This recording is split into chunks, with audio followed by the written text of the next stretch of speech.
J'aimerais tellement être fier. Et oui, c'est comme ça que commence cet épisode. D'ailleurs, c'est son intitulé.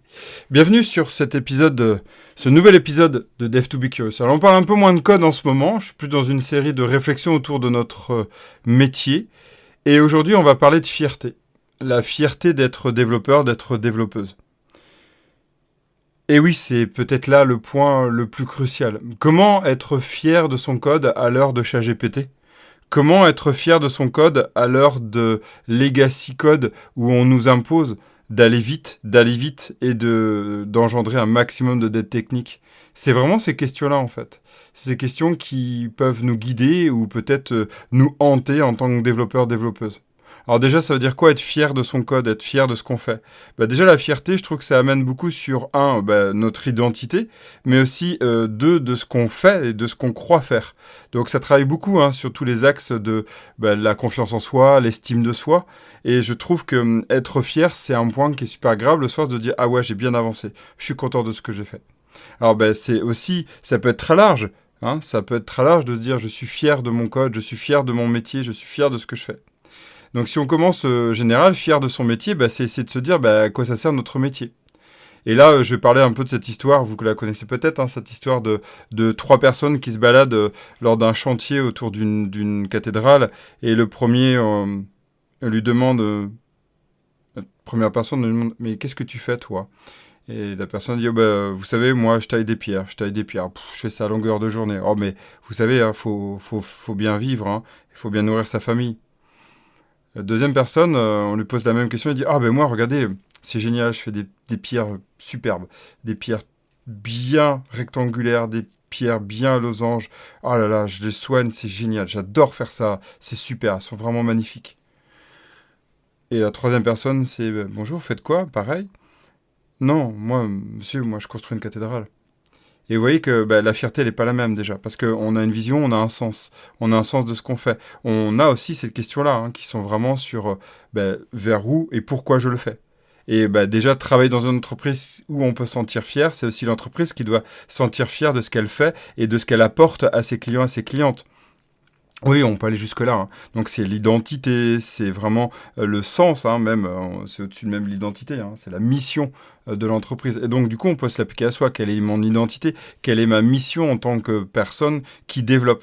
Et puis si on enlève le fait que la mission, l'identité, c'est peut-être pas ce qui est important, c'est de se dire, ok, est-ce que ça a du sens ce que je fais, ce que j'écris, ce que je code? Et qu'est-ce que ça apporte aussi? Et donc là, on redescend sur les capacités, sur le qu'est-ce que ça apporte, et aussi aussi on peut avoir cette croyance de que ça apporte quelque chose de bien. Donc vous voyez, on travaille sur l'identité, croyance. Alors on redescend sur cette pyramide qui est peut-être que vous connaissez. C'est pas la pyramide de Maslow, mais c'est vraiment sur toute la partie des besoins. Et on va avoir cette notion de se dire, ok, si j'ai une croyance en moi, j'ai une croyance dans l'entreprise, déjà je peux être fier de ce que je fais. Et donc, déjà, toute cette partie-là, c'est une sphère qui soit dépend de nous, soit dépend pas du tout de nous. On peut être dans une entreprise qui est pas du tout, on peut ne pas être fier de cette entreprise, et pourtant être fier de ce qu'on fait dans cette entreprise. Mais alors, si les deux s'alignent, ça commence à être magnifique. Et après, comment être fier de ce qu'on fait? C'est-à-dire, est-ce qu'on a les capacités de le faire? Est-ce qu'on nous laisse la possibilité d'avoir les capacités de le faire? Car c'est important, il y a l'environnement aussi qui est autour. L'environnement, c'est de se dire que l'entreprise, est-ce qu'elle nous laisse la possibilité de pouvoir faire et d'être fier de ce qu'on fait? Et ça, c'est quelque chose que je trouve qui est le plus dommageable en entreprise. La plupart du temps, on nous laisse jamais le temps de faire notre code bien. La plupart du temps, on nous laisse jamais le temps d'apprendre et de prendre le temps d'apprendre et de refaire. La plupart du temps, on nous catapulte dans une entreprise, dans un projet, dans une équipe, et on dit vas-y, débrouille-toi, de toute façon, t'es développeur, tu dois tout savoir faire.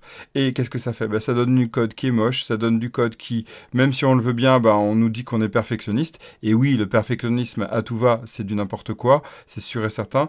Aller dans les détails alors qu'il n'y en a pas besoin, on peut se poser des questions. Et pourtant, derrière, on parle de des techniques. Donc il y a ce juste équilibre qui est le plus difficile à appréhender, à apprendre et à travailler. Mais si on ne nous laisse même pas le temps de le découvrir, clairement, on fera du code de cacaboudin, c'est sûr et certain. Pour ne pas dire du code de merde, si vous voulez bien me permettre cette expression. On le dit tout souvent, on fait du code de merde. C'est du code de merde. De toute façon, le collègue, il fait de la merde. On le dit tout le temps, ça. C'est assez fréquent. Et en fait, pourquoi? En fait, moi, je suis persuadé que ce qu'on dit de l'autre, c'est exactement ce qu'on peut dire de notre code. Et quand on relit notre code 6 mois après, on dit toujours, oula, mais qu'est-ce que j'ai fait? Et donc, est-ce que je suis fier de ce que j'ai fait? Si on regarde juste du côté technique, du côté capacité, du côté comportement, est-ce que je suis fier? Est-ce que, en gros, j'ai les compétences? Est-ce que j'ai réussi à les mettre en place? Est-ce que j'ai la capacité de les mettre en place? Ce sont les questions à se poser. Et ces questions-là, oui, non, c'est simple. Mais est-ce que ça apporte quelque chose? Non, c'est qu'est-ce que j'en fais de tout ça? Et donc être fier, si on zoome vraiment sur la partie formation, où moi je le remarque très souvent, beaucoup de développeurs que je rencontre ne sont pas fiers de leur code. Et je leur amène aussi cette envie d'être fier de leur code, d'écrire du code propre, du code beau, du code bien fait. Mais à quoi ça sert si derrière on a un retour de toute façon je m'en fous, et le chef de projet dit je m'en fous, de toute façon l'essentiel c'est que ça aille vite, il faut juste que tu pisses du code, et moi tout ce que je veux c'est vendre. Oui, là on voit bien qu'il y a une inadéquation entre la volonté de faire du beau code qui peut amener une belle qualité et la volonté de vendre. Et souvent les deux sont opposés alors qu'en fait pour moi les deux vont dans le bon sens. Et donc c'est tout ce problème-là. Cette fierté en fait elle guide tout ce qu'on fait. Et si je reviens à ce que je disais au début de cet épisode, qu'est-ce qui se passe à l'heure de ChatGPT? Comment être fier de son code quand la plupart du code maintenant va être copié-collé depuis ChatGPT? Sans rien comprendre, sans rien chercher à comprendre. Mais moi, je reste persuadé que apprendre et comprendre ce qu'on fait, c'est la base. Savoir écrire du code, c'est très bien. Il n'y a pas de problème, ChatGPT est capable de nous le faire. Et encore, je vais faire une parenthèse là-dessus. Je prends un exemple. Moi, dernièrement, j'ai voulu apprendre les shaders, si vous connaissez, dans la partie graphique Unity. Il y en a qui trouvent ça très facile. Personnellement, moi, je connais pas du tout. Et je me suis dit, j'ai un jeu vidéo à coder, j'ai un jeu vidéo avancé, et cette partie-là, j'avais pas envie de perdre du temps, donc je demandais à ChatGPT de me le faire. J'essaie d'écrire le meilleur prompt. Je trouve que je suis pas trop merdique à écrire des prompts, et il me donne n'importe quoi. À chaque fois que je le teste, Unity me gueule dessus, me pleure dessus, il gueule pas, mais il me jette une erreur. En gros, c'est pas bien écrit, il y a ce problème, etc. Donc à chaque fois, en fait, et j'y ai passé des fois des jours entiers à tenter de corriger. Donc j'étais vraiment parti du côté béotien, c'est-à-dire je connais rien du tout. Et j'ai tenté d'utiliser le code qui était fourni en lisant à peu près, essayer de comprendre. Mais comment comprendre un code qu'on ne connaît même pas? C'est-à-dire, en gros, la culture du shader c'est vraiment un paradigme à penser, exactement comme quelqu'un qui n'a jamais fait de la programmation objet, la programmation par interface, la programmation par exception, la programmation CQRS, etc., etc. Eh bien, toutes ces parties-là, il faut que je respire, toutes ces parties-là, mais en fait, si on n'a pas les notions, si on ne comprend pas, on ne peut pas poser les bonnes questions, en fait, à une IA qui n'est qu'un générateur de statistiques de texte, en fait. Donc, comment on peut faire ça? Même si c'est de la stat qui, à 90% peut se vérifier, des fois, c'est juste 60%. Parce qu'on a posé des fois le mauvais prompt, parce qu'en plus on n'est pas capable de critiquer. Donc comment être fier de ce code-là où l'accélération de la productivité nous est demandée? À un moment donné, en fait, on peut complètement abandonner cette volonté et arriver donc à juste pisser du code, écrire pour écrire, sans réfléchir. Vous savez, exactement comme, pardon, mais je trouve que ces métiers-là pour moi devraient pas exister, l'automatisation, donc toute la partie des chaînes alimentaires, donc la construction, la création par exemple des bocaux avec des haricots verts, si on veut automatiser tout ça, il ne doit pas avoir d'humain là-dedans, il ne doit pas avoir d'humain, tout ça peut s'automatiser. Après, se pose la question sur la qualité qui est sortie, sur le goût du haricot vert, c'est exactement pareil du côté code. Si on considère qu'il n'y a pas besoin d'avoir de fierté dans ce qu'on écrit et de plaisir dans ce qu'on fait, parce que je trouve que les deux peuvent être liés, eh bien, on va à ce moment-là abandonner ça. Et on va juste créer un code qui est le plus automatisé possible. C'est ce qu'on cherche en tant que développeur, développeuse, automatiser. Et c'est sûr, parce que sinon le développement n'existerait pas. Et en même temps, on cherche quand même à amener une patte, un côté humain, un côté créatif, en fait. Et donc, la partie créative, moi qui ai un appétit, un plaisir, un goût pour la créativité, je la retrouve du côté code si je peux me sentir fier de ce que je fais, si je peux me sentir fier de ce que j'écris. Alors, c'est pas obligé que fierté aille, bien sûr, avec la partie créativité. On peut être fier de son métier qui n'est pas du tout, entre guillemets, créatif, même si pour moi, tout métier peut être créatif, mais c'est une autre histoire. Quel que soit, je peux être fier de ce que j'ai réalisé, je peux être fier de ce que j'ai fait, je peux être fier de, par exemple, avoir répondu à une personne. Il n'y a pas vraiment de créativité. Je peux être fier de, par exemple, avoir rendu un bon contrat, tout bien fait, NIF. Je connais peu ces métiers-là sur la partie contrat, mais je vais y aller du côté comptable, c'est pareil. Je peux être fier d'avoir réussi à avoir créé et rendu un bilan comptable à temps, bien organisé, présenté pour mon client, ma cliente, bien soigné. Voilà, ça dépend en fait de l'attention qu'on y met, bien sûr, et donc les attentes. Mais c'est sûr qu'aujourd'hui, avec tout ce qui arrive, ça nous challenge sur ce qu'on peut faire.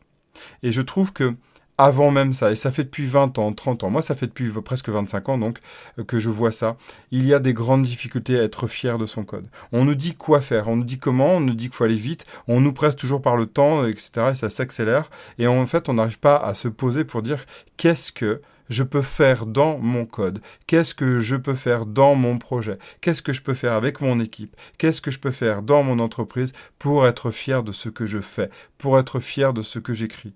Moi, c'est vraiment la question que je vous invite à vous poser. Parce que si on peut avoir un constat, j'aimerais être fier, ou je remarque que je ne suis pas fier, oui, mais posons-nous la question, et qui va amener de l'énergie, qu'est-ce que je peux faire? Je vous invite à trouver 2, 3 possibilités, même 2 autres qui sont complètement extravagantes, hein. C'est des techniques de coaching qui permettent vraiment de se dire, ok, comment je peux être fier? Ben, peut-être que je ne peux pas rendre mon code tout beau, tout magnifique. Oui, mais je peux par exemple sur cette fonctionnalité-là, aller du bout en bout en amenant toute la qualité que je connais. Je vais mettre en place des tests unitaires, même si on me dit que c'est pas bien, ben tant pis, j'aurai du retard. Mais au moins, j'amènerai de la qualité. Par exemple, je peux apprendre le TDD et être fier de l'appliquer tous les jours, au moins sur telle partie. Je peux être fier de... Bon, vous voyez l'idée. Et donc ça, c'est vraiment un point qui va guider, en fait, je trouve, l'apprentissage. Et donc, je vais être fier aussi par rapport à des formations que je vais faire. Je vais m'obliger à être... Je fais exprès d'obliger, parce que des fois, il y a la rigueur qui est importante, hein, à avoir en développement et dans son attitude, je trouve, pour progresser.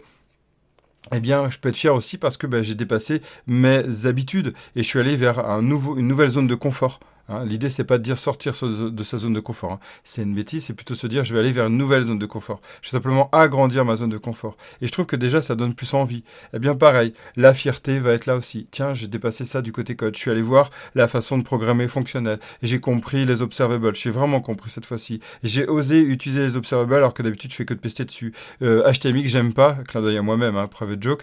Vous irez voir la vidéo sur YouTube. Et j'ai pesté, tiens, je vais au contraire essayer d'y aller bout en bout sur un petit projet. Je suis fier de ce que j'ai rendu. J'ai fait quelque chose de beau, j'ai fait quelque chose de bien documenté. Vous voyez, il y a plein de petits moyens pour être fier.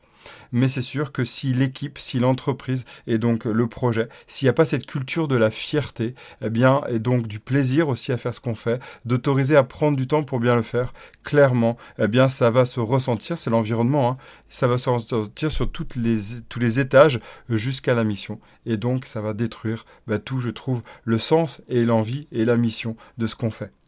Et vous, comment vous vous sentez fier dans votre entreprise? Comment vous vous sentez fier en tant que développeur, développeuse? Dites-moi, laissez-moi des commentaires, ça sera avec grand plaisir d'échanger avec vous. Au plaisir autour du code et de réflexion sur notre beau métier qu'est le développement.